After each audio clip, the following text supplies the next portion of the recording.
guys, welcome to the Leadership Forum live stream. We're going to try this again. I tried a video a second ago and it was not letting me invite Marie in, and this show would be much less exciting if it was just you listening to me talk instead of both of us talk. So hopefully she will have the ability to join the call in just a second. If it doesn't work again, we'll try it from her account. Facebook has been a little finicky with Facebook Live lately. So for those of you who are joining, either live or on a replay, drop a comment below. Let me know that you're here. Let me know that you're excited for the show today. We are talking about innovation, which is one of my favorite topics when we talk about thought leadership and the definition of thought leadership, which just as the way that we define thought leadership is someone who uses their expertise. Hey, Marie. Yay, it worked. It worked. Someone who uses their expertise, their innovation, and their influence to create positive momentum or positive change. So we're talking about each of those components over the next few weeks. Last week we talked specifically about expertise. What is an expert? How do you become an expert? What do you do when you get hit with imposter syndrome? How do you continue to grow your expertise when you're busy doing all of the other things? That was last week. This week we're moving on to innovation, which is my favorite out of the different topics in thought leadership because I get to ask my favorite questions, which we'll talk about in a minute. Yes, you do have a favorite question. And I like that we've been reframing the question a little bit recently too. So yeah. Thanks for rebooting the video. Sorry for the tech problems. Yes. Facebook Live it's been extra lately. Exactly. All right. So yes. So again, we are digging into the topic of innovation today, which is one of the key components of thought leadership, according to at least our definition of thought leadership. And today we're going to be talking about how do you actually innovate? How do you find those missing opportunities where you can step in and create something new? What's actually the distinction between innovation and maybe just sort of creating something new for the sake of a shiny object, because who doesn't like a shiny object, right? And really why innovation is so important and why it's so needed. So we'll be digging into these topics and potentially more. You know how we like to go off on tangents. Yes. And feel free, of course, to add your own insights in the comments, whether you're watching live or on the replay. We love to hear how you interpret each of these different concepts because it definitely helps us refine our own definitions and just keep the conversation going because we are evolving, our message is evolving, your message is evolving, we are all evolving as thought leaders or emerging thought leaders, and part of that is keeping a dialogue going instead of just us blabbing at you and you taking us at our word on everything all the time. Yeah, don't trust us at all. Part of the conversation. No, we're totally not trustworthy. Exactly. So to ground this conversation a little bit, last week we were talking about expertise, which is another branch or important element of thought leadership. So just want to remind you all that while innovation is important, and that's what we're talking about today, a lot of times innovation can come from expertise, from really paying attention to what's going on in your field or in the conversations around you. And I think the more we nurture our expertise, the more we have an opportunity to create innovation. Now, it's also possible sometimes, we talked about this a little bit, if somebody is an expert in maybe the conventional sense and is bound by the sort of unspoken or spoken rules of maybe academia or something like that, that can actually kind of feel like a box and it can feel a little rigid. I think that's actually an opportunity for even more innovation, but the culture around a field can sometimes stifle that. So just be aware of that and be aware of sort of how innovation prone you are. And I think also bearing in mind that what you consider to be innovation, or rather what other people may consider to be innovation, is not necessarily something you consider to be innovative that you're doing. A lot of the time when you are an expert at something and you found a way forward to create new opportunities, that's going to just seem natural to you, just like breathing. But for somebody who's maybe outside of your brain, which is basically, everyone else, that may be earth shattering and really cool. So take people at their word when they tell you that you have an innovative idea, even if you're not, if you're a little bit more skeptical. Totally, yeah. And I think it's also worth mentioning, as we're going into these topics each week, these topics tie together. So you can be an expert and not be an innovator. But if you are an expert who has no interest in innovating, then you no longer fit within our definition of a thought leader. That isn't necessarily to say there's something wrong with the way that you're an expert or there's something bad about the way that you're going about what you do and what you're really good at. It's just saying that you don't necessarily fit into the mold of a thought leader as we're defining it. So as we go through each of these topics, we're talking about them in isolation right now, but once we're done talking about each in isolation, we'll talk about how they fit together. And so just as a sort of reminder, if you don't feel like innovator applies to you, first, you may be innovating in ways you don't realize, like Marie just said. Second, if you don't identify with that and you don't necessarily identify with our definition of a thought leader, that's not necessarily like a death sentence to your business. That's not a bad thing. It just means that you don't fit within this definition that we are creating right now and talking through with you guys. So don't feel like you have to fit yourself into our box either, or our Yeah. definition that we're creating. That's not necessarily the intention here. The intention is to create the conversation that allows us to figure out if we do identify as a thought leader or not, so that you can then take that and run with it in whatever way makes sense for you. Exactly. So speaking of, hey, Rochelle, I see you're watching too. I've often found the word innovation intimidating. This is a comment from James. Like it's something smarter and more advanced and more scientific than people like me do, not something that I could do myself. But I've also found not thinking about the word itself and just observing what I struggle with in my own industry has led me towards a path that is at least somewhat innovative. Stop qualifying. In a particular light, if you turn your head and squint a bit. Wow, extra qualification. But I think you're right. So I was at a business retreat last June, surrounded by some extremely brilliant entrepreneurs. I had the great pleasure of being there as a guest expert among some names that I couldn't even believe that I was there doing this in this capacity, because imposter syndrome is a thing, right? And I was telling people what I did, and the word strategy came up because, well, it's in our business name. It was about messaging strategy, but it turns out a lot of the entrepreneurs who were there were also strategists, right? They weren't just churning, they were helping their clients really think through high level strategy to make sure that they had the most out of what they were getting from them in terms of the service.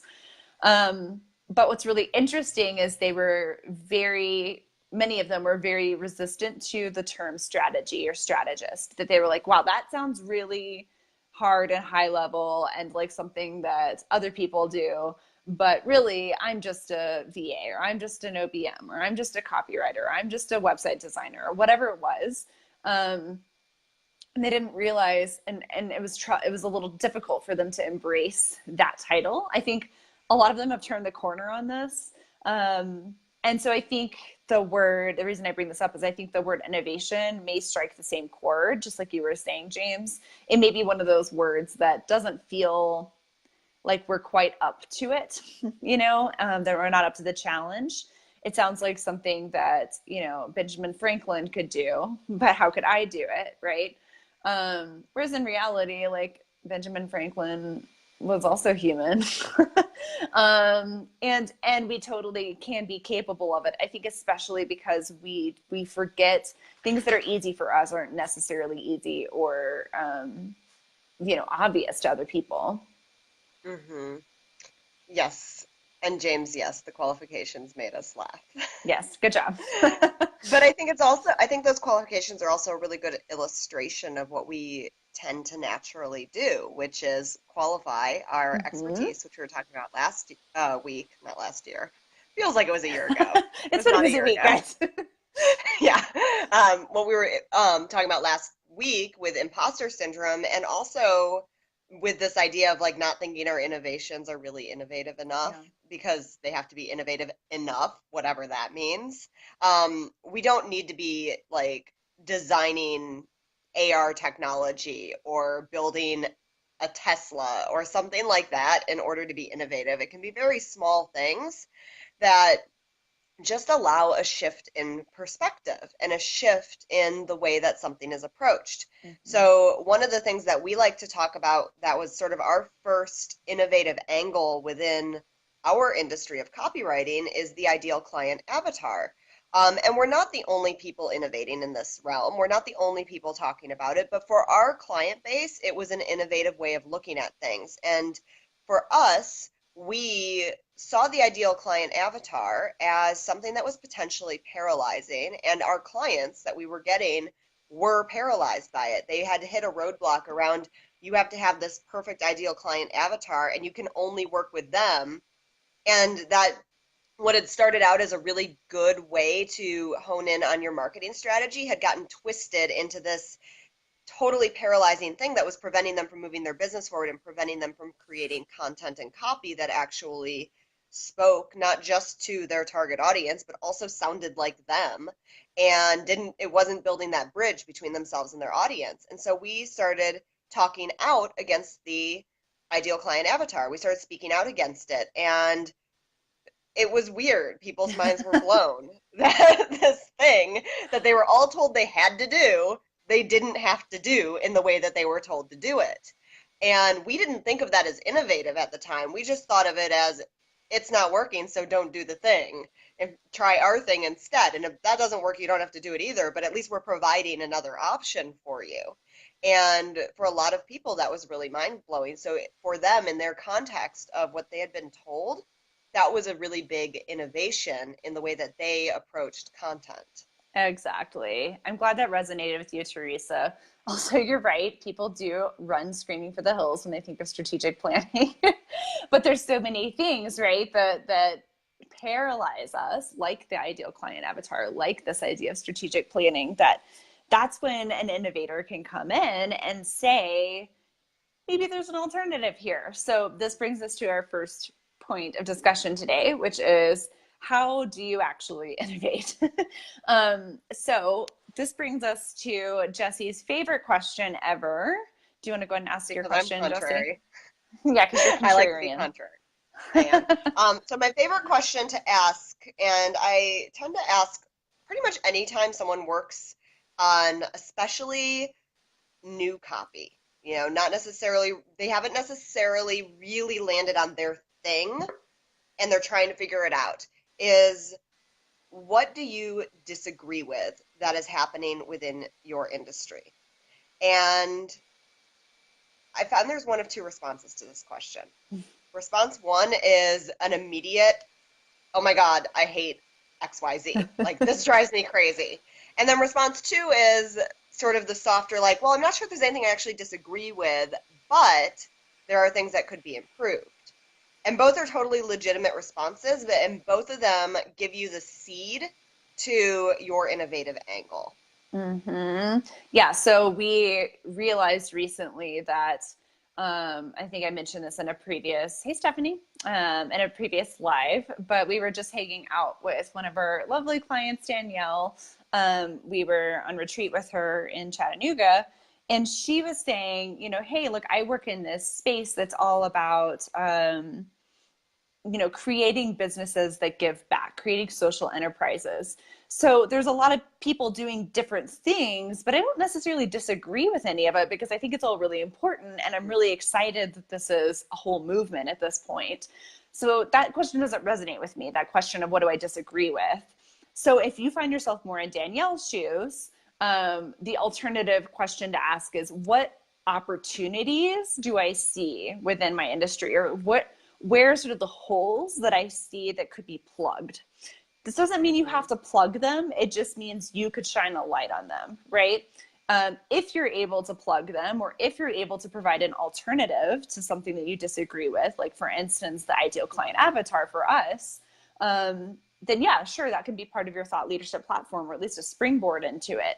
But yeah, it's a really quick and easy way to figure out where do you zag when everyone else is zigging.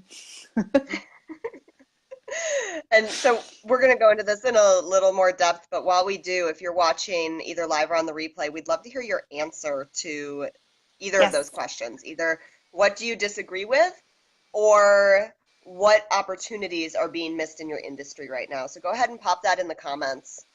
And really, so the first thing that we're talking about is how to find missing opportunities within your industry. That is the way to start. That is how you can start thinking about it. Just like Rochelle says, it wakes your brain up. It starts getting you Mm-hmm. looking for those missed opportunities. The other thing that you can do, and this is going back to the book we're reading in our book club right now, Ask. The other thing you can do is look at what people are saying about what they don't like or don't want, because people are really good at expressing what they dislike or what they don't want more of. And the example that's used in the book and that I've heard used in a few places before is with Henry Ford when he was going out and asking people, what do you want? He didn't say, do you want a car? Because no one had a concept necessarily of, what they wanted, but what they did know was that they didn't want to have a vehicle, as in a horse and buggy, or just a horse that had a limited capacity, a limited speed, a lot of cleaning time involved. You had to keep the animals alive. There were a lot of things that people didn't like. And so you can look at that situation. You can say, okay, people aren't liking these different aspects of what's happening. Is there a way that I can erase those frustrations, or if we're speaking copywriter language, is there a way that you can ease those pain points and create something new, or even just provide to shed a little light, like Marie said, on a different way of thinking about or doing things? Yes. Okay, we have our first I disagree with statement rolling in here. James says, I disagree with writing and self publishing books being treated as a quick and cheap effort where quality and editing don't Mm. matter. Exactly. And I would throw in the why, right? Why do you feel so passionately about it?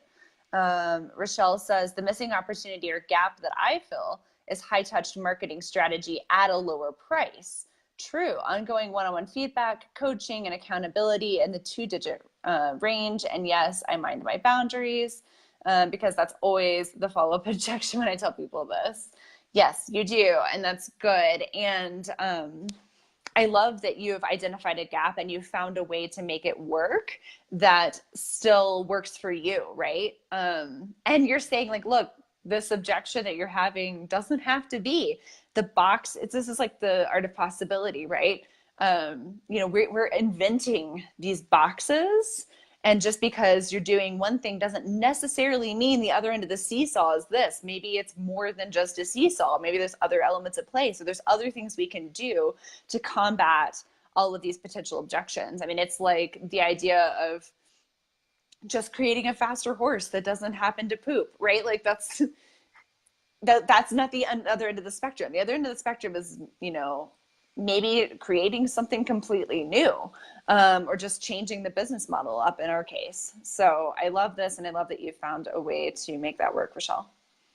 Yeah, and I think the mention that you made, Rochelle, about boundaries is really important because when we're innovating, a lot of times we're entering sort of uncharted territory, and we have to have that boundaries conversation with ourselves. Mm-hmm. So, James, in your situation, you're working with people on a lot more of an intimate and long-term basis to create these Right. self-published books that are of a high quality and are not just like we're churning it out because people say we should churn a book out in like a week.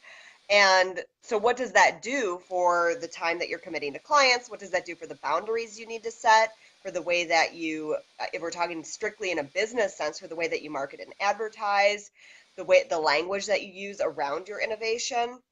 Same thing to you, Rochelle, when you're talking about being able to provide marketing support at this lower cost. You're filling a very important need, but there's also that flip side of the conversation of how do I fill that need while also filling up my own cup and making sure that my needs are met and I'm not using my innovative angle to drain myself as well.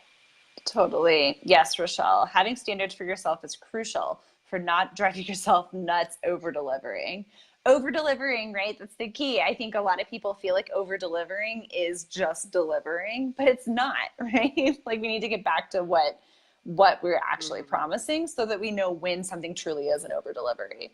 And thank you for Yes. filling in your why, James. So he says, I disagree with that because it encourages people to write crappy books that don't actually help anyone, including themselves. They pay their editors like crap, and they create a really subpar writing and reading environment. So Mhm. thank you for sort of fleshing out the rest of the reason. I think that's really important, right? And I think the opposite of all of that is true when someone is taking your model and your approach. So it's better for them, it's better for their readers, it's better for the people who are involved in the writing project, including the editors.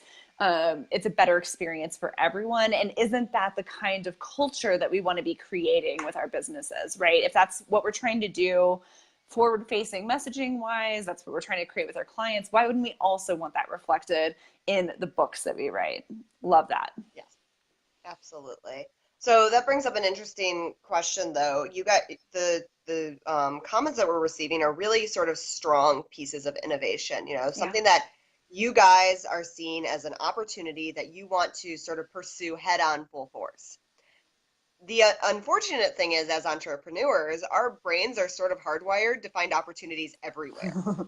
So, how do we figure out which ones are the ones that we want to pursue, like how James is pursuing self-publishing, how Rochelle is pursuing marketing, and which ones are the ones that are really just shiny objects, or as one of our clients, Tanya, loves to say, butterflies?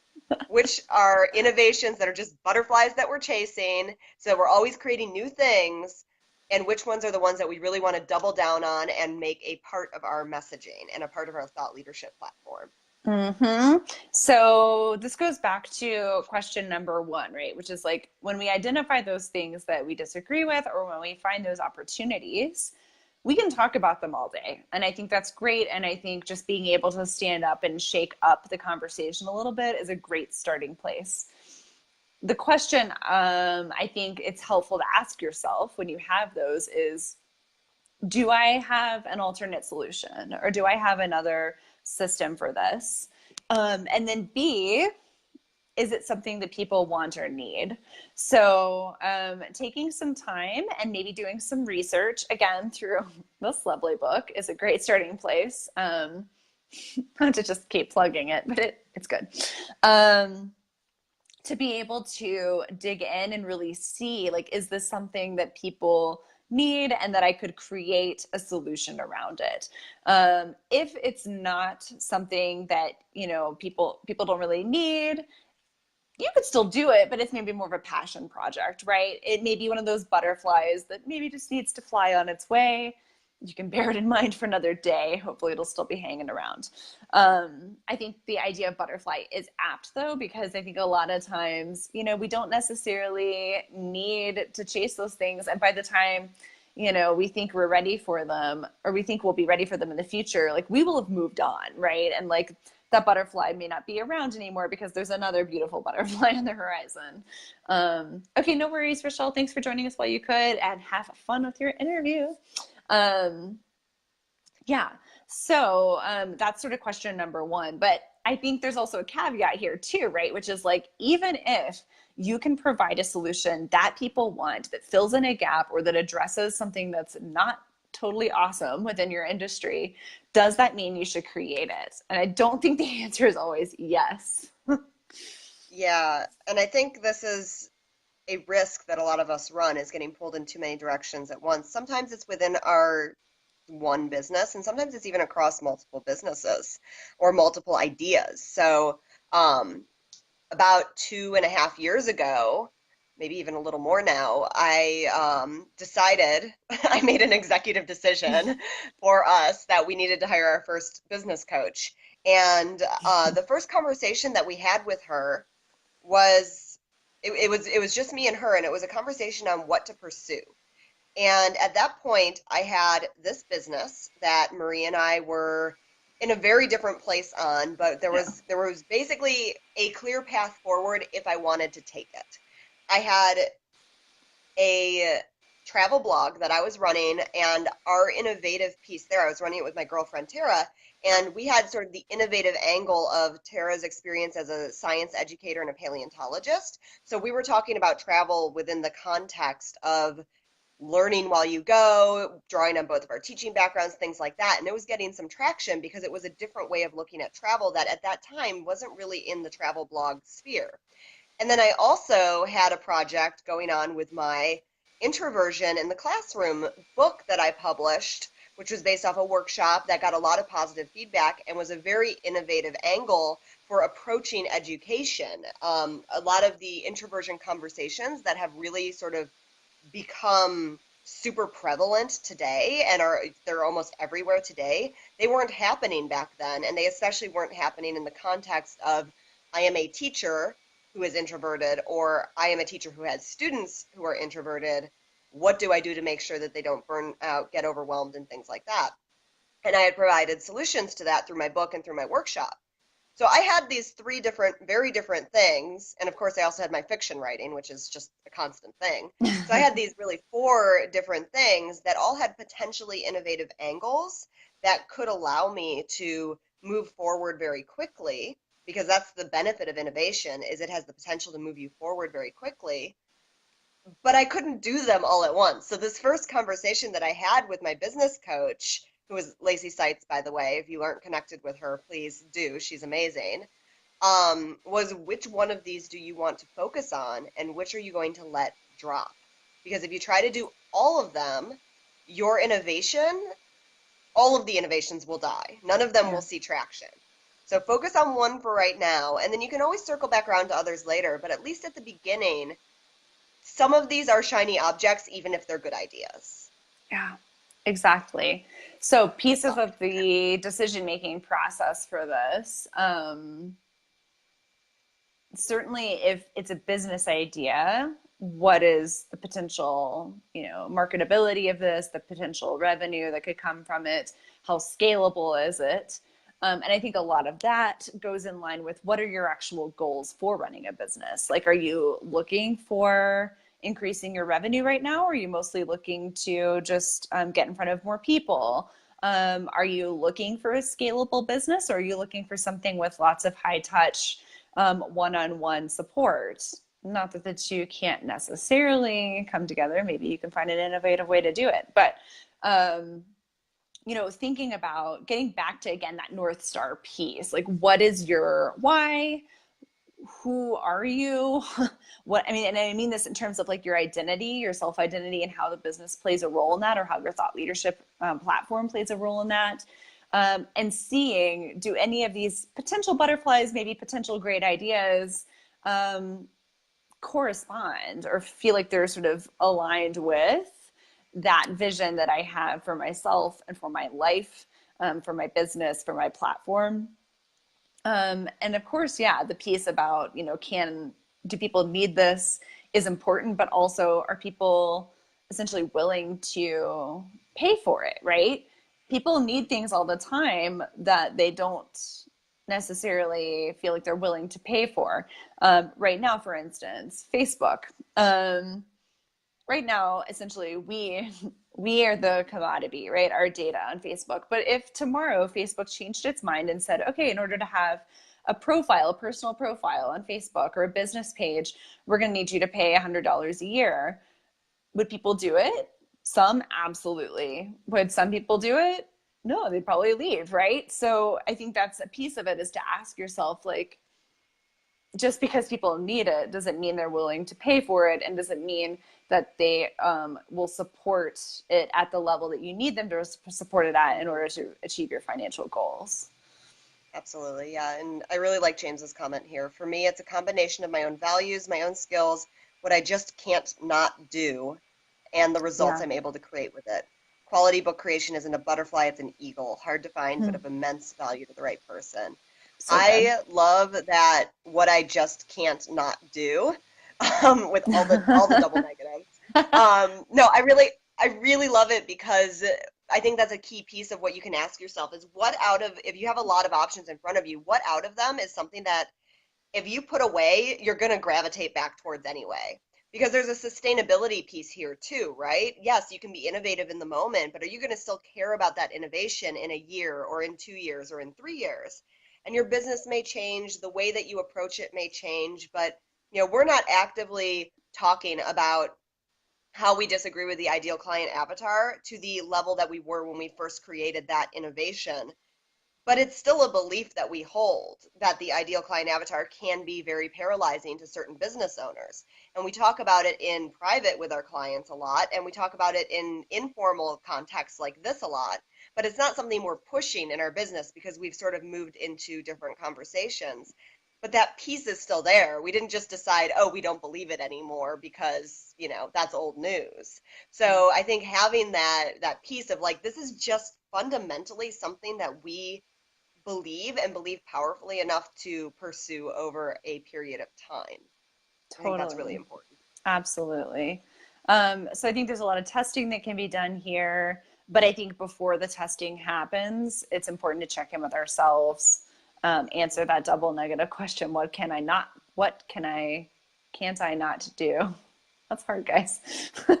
Yeah, like what is it that I have a sort of fire lit under me to do, regardless of the income or the longevity of it or whatever.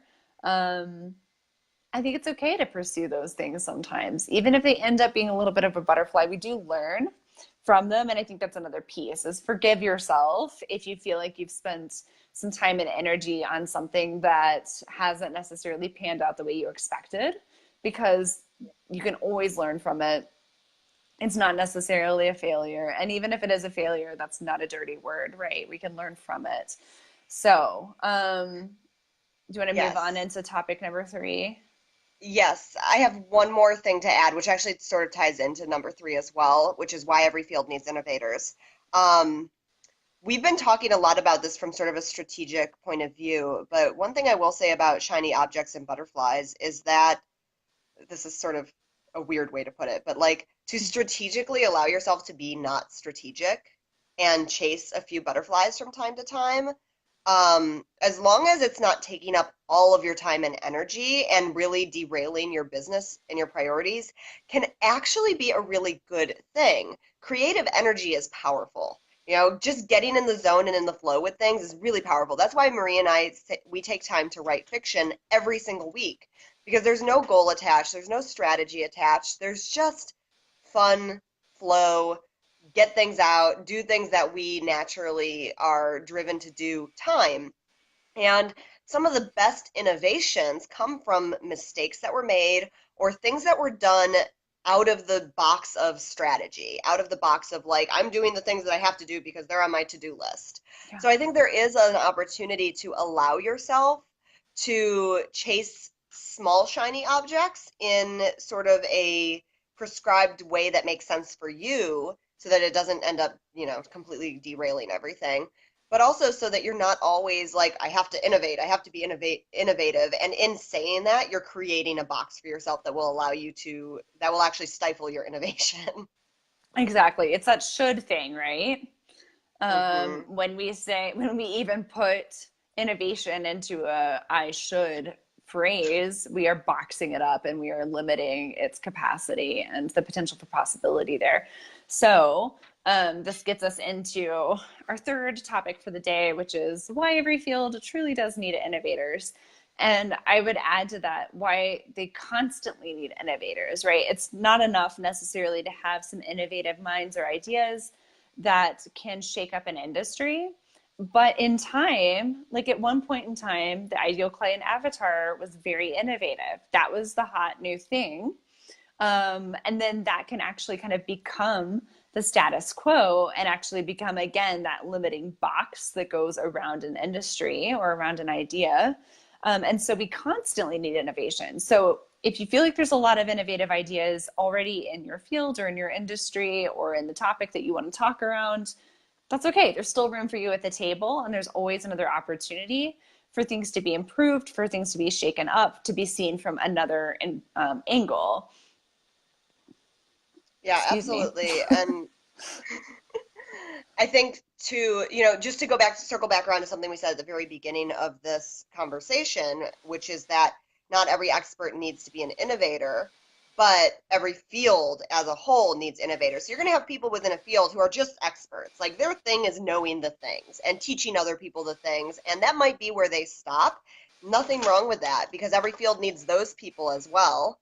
But every field also needs to sort of continue pushing forward. And I always think of this analogy that my girlfriend gave me once when she was considering going back to school for her PhD, which is still TBD. But she was talking about the idea of innovation in the terms of academia and like a bachelor's degree versus a master's degree versus a PhD. And she said, in whatever field you choose, you have this sort of bubble right here. And you gain a ton of knowledge within this bubble as you're getting your bachelor's degree, and then it gets bigger when you get your master's degree in whatever field of research you choose. And then if you decide to go on to get a PhD, your job then becomes to create this little bump in the bubble that makes it get a little bit bigger so that people who come behind you and they're learning all of this stuff now have a bigger bubble to work with. And I really liked that analogy, and I think it definitely applies outside of the academic world because that's what we're really trying to do, right? We're trying to widen perspectives, give people more options without giving them decision fatigue, but allowing them to have easier lives, see more benefits, ease some of those pain points, and really create this sort of domino effect of a positive impact as our influence grows. Absolutely. This is why, too, I think we need that piece, the influence piece, and then the intention behind it, to be able to, yes. to, I lost my train of thought, to be able to be truly thought leaders, because we can be innovative all day, but if we keep it to ourselves, and we don't put it out there into the world and we don't actually talk about our innovative idea, it's just going to be maybe found posthumously in a chest somewhere, right? Like it's not, If which we're is lucky. fine, right? If we're lucky. Yeah, if we're lucky. And I think the reason part of that happens is because other people did recognize, like, Emily Dickinson, right? Like a lot of her poetry was not public until after her death. But the only reason that that even happened is that the people around her knew what she was doing and that she was innovating, that she was an artist, and that her work was worthy, right? She had some acclaim. Now she has a lot more. um, but I don't know if she would have had any if she kept every single poem locked away forever and just been a woman of no note and never really Yeah. strove to share any of it. Yeah, and I think this applies to not just to the sciences or to entrepreneurship or even to what we consider sort of classic or great art, whether we're talking about writing or, painting or anything. I think this also applies to things that feel a little more mundane. Mm. So, like the entertainment industry. How boring would it be if everything on your Netflix queue was essentially the same exact story with no innovative ideas ever? The reason certain shows are binge worthy is because they have a new way of approaching things. I'm really diving into Westworld right now, which was based off of a short story, but then someone took that story and was like, let's create something new with it in the context of modern technology, in the context of modern filming capabilities, in the context of what people are looking for right now in entertainment, and let's create an innovative way of telling this story. Like even small things like their musical score. I'm obsessed with the music in Westworld because they're taking all of these classic rock songs and making them like, player piano westerns. And I'm like, who thought to do that? That was amazing. And like I listen to the soundtrack while I work because it's awesome and it like gets me in the zone for writing and things like that. So it doesn't have to be like you're changing the world innovation. It can be something as simple as a new way of enjoying something. Yeah, exactly. I like that. And that not, let's take the pressure off of this. We don't have to be inventing something, right? Um, it can even just be taking an idea that's working really well in another industry or another field and applying it to a different one. Um, oh man, dude, this show's so Oh, if good. you haven't seen Westworld, James, You'll like highly, it. highly, And highly you know you can recommend. trust her recommendations. So, Highly recommend. yes. I mean, it's sci-fi Western. What's not to love? Anyway, but see, that's an interesting thing right there, right? Like it's already a mix of two different fields or genres in this case. I was again using the example of Danielle, our client, who she runs the Sedge and she co-runs Changemakers Association. But she was teaching us all about how a lot of the ideas behind creating social entrepreneurship focused businesses that like social enterprise, excuse me, focused businesses can actually be derived from the idea of permaculture, which is like a farming idea, right? An agricultural idea, but that a lot of it actually can really relate and be instructive for business owners. And I found her idea totally amazing and fascinating. And if I had been, a permaculture expert, I might not have seen that to be so amazing because it's something I'm familiar with. So yeah, paying attention to other to other industries. This is one of the reasons why I feel like our writing can have a great emotional, but also logical connection, right? Is because like Jesse has this background in teaching and in persuasive writing and marketing. I have a background in nonprofit management and nonprofit grant writing, not management so much, but that I'm able to apply a lot of what I learned in that field to this field. And even though, education and nonprofits are a little bit of a different world from what we do now, so much of it's applicable and it makes us better writers. I think it makes us more innovative writers, even though it's not something we necessarily talk about. So look at that yourself. If you have kind of a breadth of knowledge, this is something we talked about last week. There's sort of the breadth and then the depth, two different sides of expertise. If I think you have the breadth, that sets you up really nicely to be able to make those relationships between different fields.